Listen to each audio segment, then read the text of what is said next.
ये एक typical Friday night की बात है, जब मैं अपने कॉलेज की क्लासेस के बाद डोर डैश कर रहा था।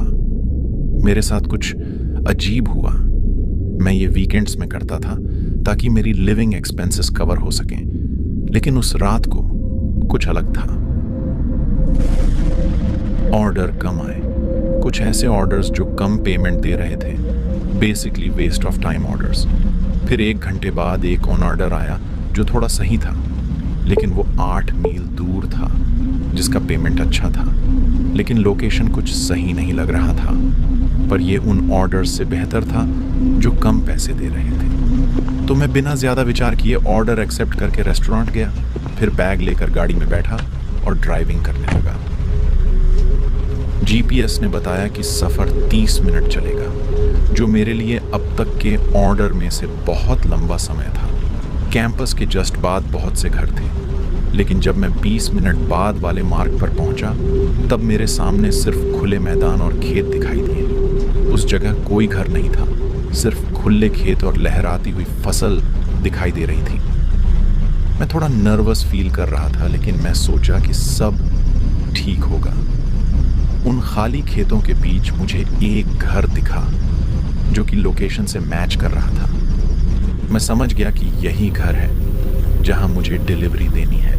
अब मैं उस खाली और सुनसान रास्ते से होते हुए उस घर की ओर, अपने ऑर्डर की ओर बढ़ रहा था। उस जगह की अजीब सी शांति काफी कुछ कह देने लायक थी। मैदान के बीच से गुजरते हुए मुझे बहुत अजीब लग रहा था। भले ही मैं डरपोक नहीं हूं, लेकिन बिना किसी कारण के घबराहट होना एक अलग एहसास था। जैसे ही मैं सड़क से आगे निकला, तो एकमात्र आवाज की जड़ पर मेरी कार की धीमी गड़गड़ाहट की थी। मैंने कार पार्क किया और बैग तैयार किया, फिर कार को वहीं छोड़ दिया और बाहर निकला।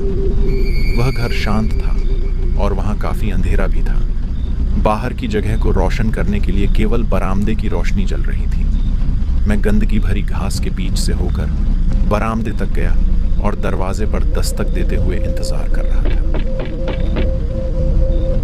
मैंने पीछे मुड़कर अपनी कार की ओर देखा, जो मैदान में अंधेरे में गायब सी लग रही थी। इसके पीछे एक क्षण का समय बीत गया। फिर मैंने फिर से दस्तक दी, लेकिन कोई प्रतिक्रिया नहीं हुई। यहाँ तक कि अंदर से किसी की आवाज भी नहीं आई। मुझे स्थिति की विचित्रता का एहसास होने में देर नहीं लगी।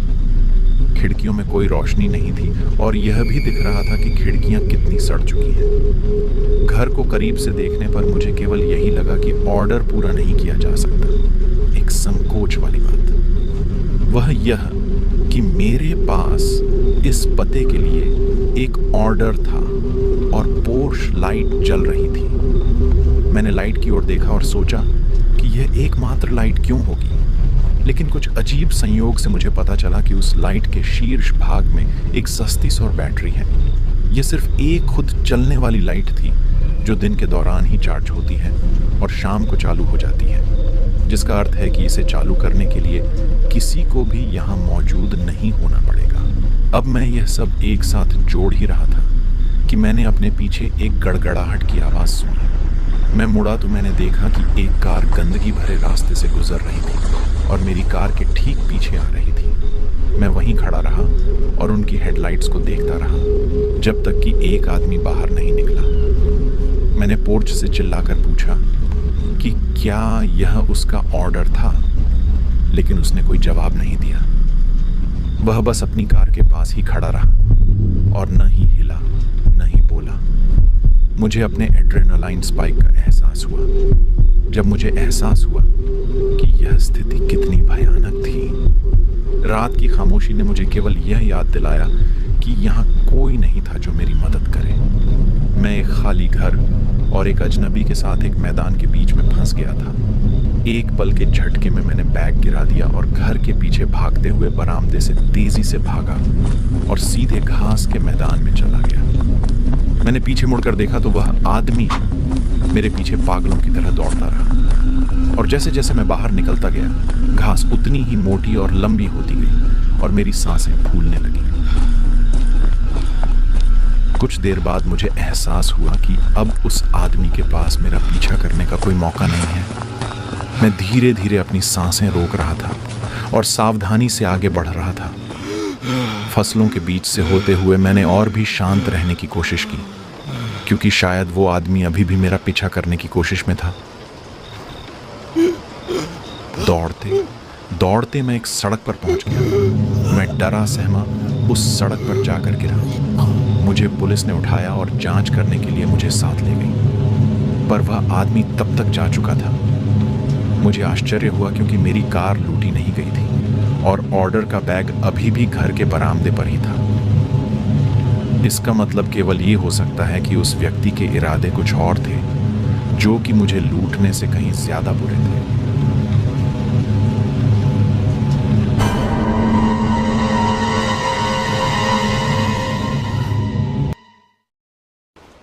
ये तब हुआ जब मैं 18 साल का था और अपने घर से कॉलेज तक का सफ़र कर रहा था। मैंने अपना सारा सामान अपनी एसयूवी की ट्रंक और पिछली सीट में रख दिया था।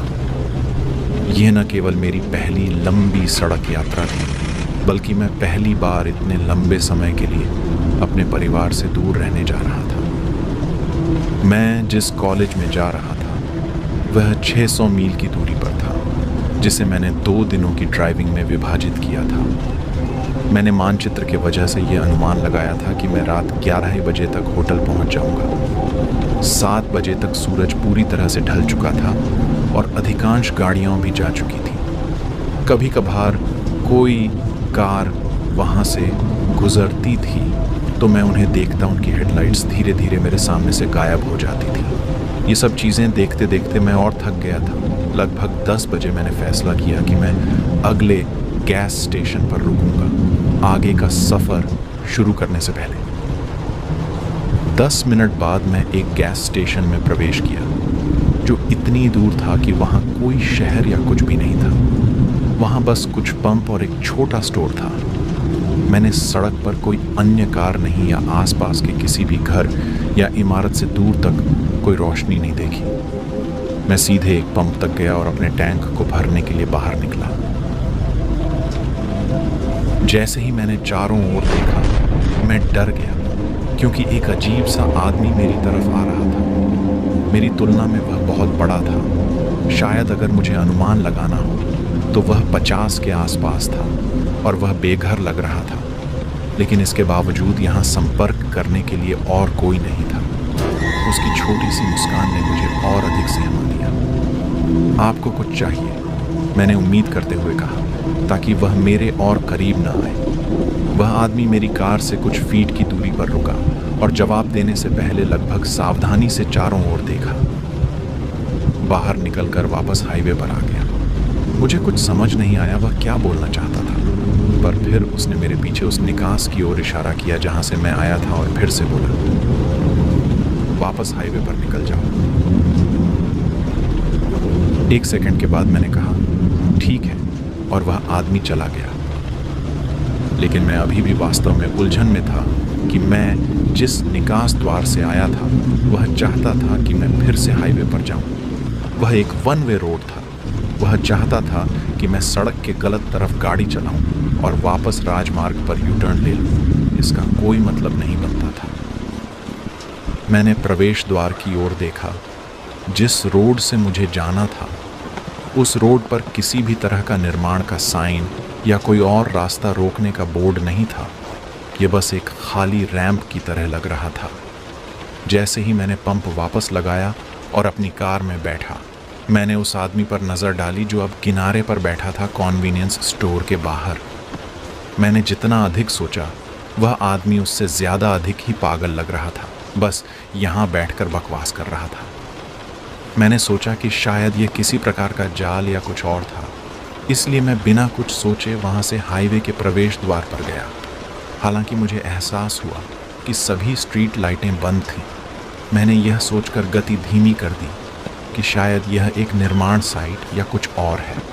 मैंने अपनी आंखें सड़क पर रखी ताकि कोई दुर्घटना न हो। इससे पहले कि एक पिकअप ट्रक कहीं से आया और मेरी कार के ठीक सामने रुका, हर दरवाज़ा खुल गया और 4 लोग ट्रक से बाहर निकले।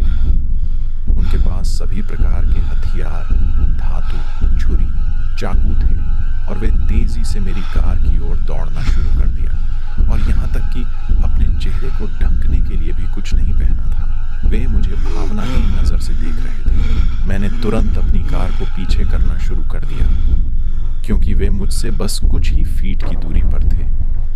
मैंने अचानक सड़क के किनारे से दर्जनों लोगों को बाहर आते हुए देखा।